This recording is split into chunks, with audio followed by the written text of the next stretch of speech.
abavubuka bagamba ekisinde kya Youth for National Salvation kitunuulidde ensonga somasonga ezaatwala bakadde baabwe mu nsiko okulwana kyokka nga abakutte enkasi y'eggwanga tebazitunuulidde.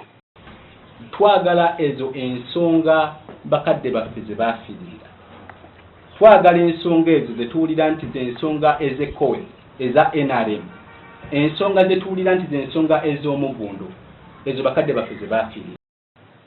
Musa Nadduli ne Jakana Nadduli batabani ba Hajji Abdul Nadduli amyuka ssentebe wa NRM mu Buganda be bamu ku bakulembedde ekisinde kino nga bagamba baagala kununula ggwanga erivudde ku mulamwa ogwatwala bakadde baabwe mu nsiko. Nakkiriza nti nja kwegattira wamu singa tunatuwadde eddoboozi eryawamu kubanga abalekeddwawo mu ggwanga muno abatafiiriddwako okusookera ddala be baana ba revolution eya Luweero gye bajja nayo.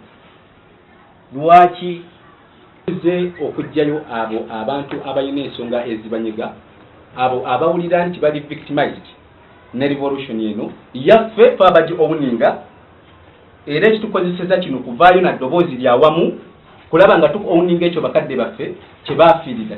Bano bagamba ekibiina kino kitandikidde Luweero kyokka kirimu abaana b'abalwanyi abalala era bakugatta amaanyi okununula eggwanga. So UNASA we a pressure group era tuli ku nsonga okulaba nga tuzaawo ekikkuba ettuufu eryatwala bakadde baffe mu lutalo n'okwanukula eddoboozi ly'abavubuka mu bwetaavu bwabwe. Twogedde ne Hajji Abdul Nadduli n'atutegeeza nti ekibiina takimanyiiko, tamanyi bugazi bwakyo era n'abaana tebalina kye baamugambye.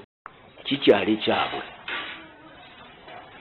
era mu buwandiike tebalina kutukwasa biwandiiko okujja nga ttiimu eri NRM enkulu.